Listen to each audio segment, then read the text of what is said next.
Sam Olber, pleased and excited to be with you here on a Saturday afternoon, about 4:30 Central Standard Time, as we have breaking news to report as the Chicago Cubs signed shortstop Dansby Swanson to a 7-year, $177 million deal. A lot of hesitation and trepidation the last week if the Cubs were going to lock in one of these shortstops, and they finally have their man. Sam, excited to be with you here for a Saturday bonus show, and I'm excited about the move, and we'll break it down.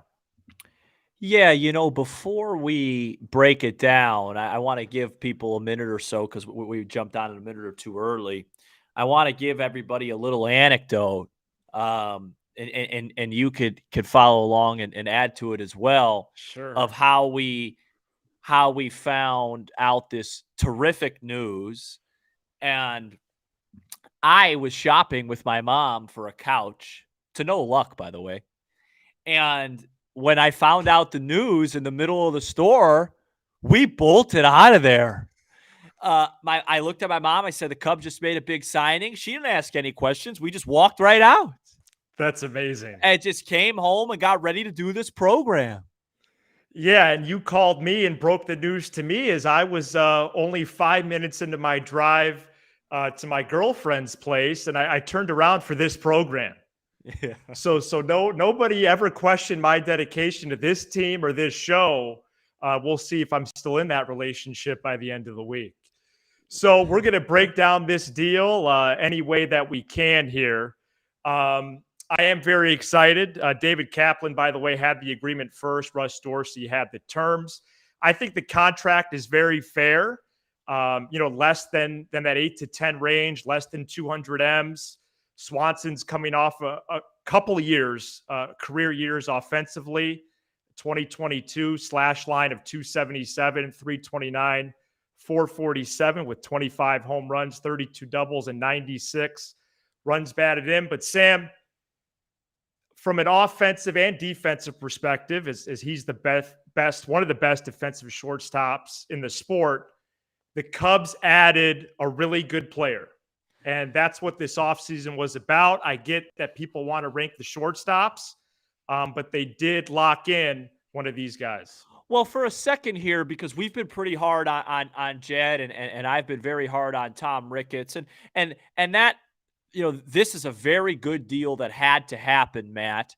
And it doesn't excuse the fact that they weren't in on Rodon and that they missed on Vasquez. But let's just for a second give these guys some flowers here, because right. I'd like to clap back at you and say, I don't think it's a bold prediction to say this is the best deal of the four. Is he the best player of the four? Probably not. But I'll take 7 for 177 to Dansby Swanson over, 12 or 11 for 280 of Bogarts? For sure. That's a no-brainer. 13 for 250 or 13 for 350 of Correa. I would have made that deal in a heartbeat, but 7 for 177 a Dansby, he's going to be playing shortstop throughout the whole contract. You can make a case that, bang for your buck, that's a better deal.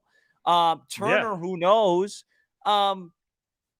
This was a really good deal. The Cubs did their job here. It took much longer than you and I thought, and our fans all thought. Or the Cubs fans all thought. It was stressful at times. There were a lot of doubts at times, a lot of calls from me to you, just kind of swearing at you for no reason due to frustration. But at the end of the day, they got it right at this part of it, the shortstop market. You can't say anything different. 7 for 177. What's that, about $25 million a year? Exactly. That for Dansby Swanson in this market is a winning deal. And now the rest of the offseason just becomes a matter of how do you supplement that? What bats are you going to get? And we're going to talk about that probably on tomorrow's show, so I'm not going to spoil it too much. But now you have Bellinger. You needed that defensive center fielder. Now you have Dansby. You needed that defensive shortstop with a little bit of pop. You have Tyone, another pitcher that you needed that now is, by the way, going to be much better because of this signing. You've already signed Boxberger. So those are 4 signings that are going to dramatically help your baseball team. And now you could go from having what now I would label as an acceptable offseason to something really special if you could supplement Dansby Swanson and support him with, some offense and some pop. But right now, this team, I thought today, Matt, I thought they went from about a 74 to 75 win ball club, 76 maybe, to about 82, 83, which is a really significant upgrade.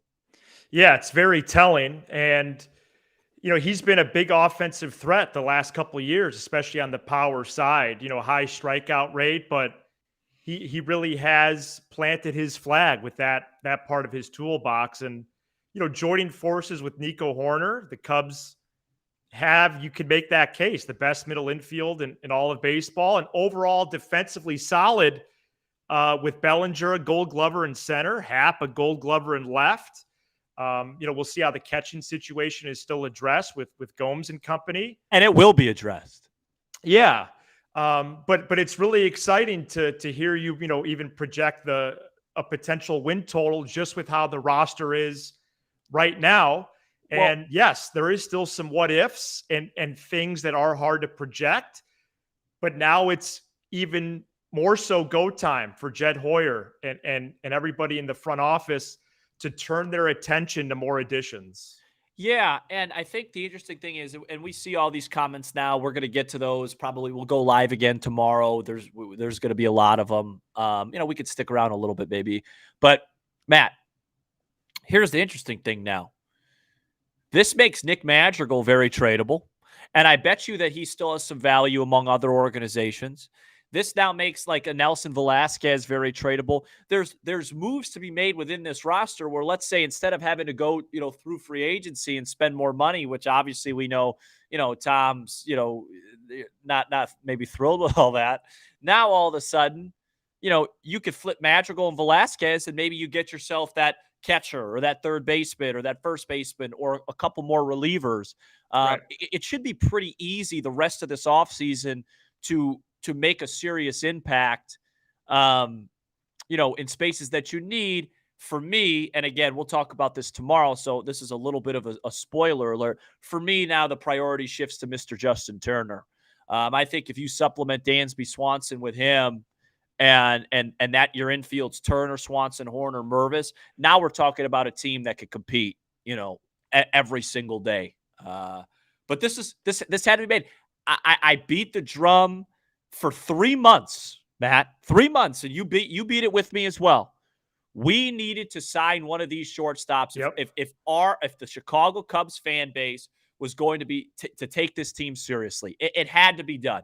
There was 4 of them. They all have their talents. They all have their slight deficiencies. We got one. And now we move forward knowing that this team on March 30th is going to be watchable. It's a big deal. It's a big deal. And credit myself and a couple of my sources for reporting this a couple of days ago on Twitter before Passan, before Kaplan, and before Dorsey. Thank you. Wow, you're really throwing your own bouquet there. I like it. Yeah, and the last week or so has been weird as a Cubs fan. Let's put it out there. It was a weird ride. But they got it done. And the payroll right now, Sam, is about 181 M. So there's still elbow room to do stuff. That's going to be over 200. I think Turner is a point where it is time to be aggressive, and you establish the third base position. You have an everyday player there. So you're not waiting and seeing with Morel. You're not playing the guessing game with Wisdom. You just have somebody there. And to have Swanson slot in right away, somewhere between the 2 and 5, 2 and 6 in the order, however it's going to shake out, and put him at short, slide over Horner to second, is huge. And I know there's a lot of Nico Horner talk to be had because he was already so good. Now he's even going to be elite at that spot. Yeah, JD Martinez is another name that you hear. Mancini, we heard again today. A lot of people in our chat, did I miss something today? Are saying now the Cubs are going to trade Happ? Is there news that broke, or is that no just news? Here? Yeah, I don't. That was a quick reaction the last couple of days to them missing out on Swanson, that they were going to start selling. Can I say a couple more things on Dansby Swanson? Yeah, then we're going to wrap up the instant reaction. Well, yeah. You told me I have 15 minutes, so I still got 5 left. Right? Yeah, about 5. Okay. Oh boy, someone just chatted Illinois is playing basketball right now. I didn't even realize that. Dansby Swanson, Matt, proven winner at every level. You can't have enough of those guys. Right. Intangibles, things that are measurable. The guy won in college. He's won at the big league level. He's one of those guys where at any place that he goes, he wins.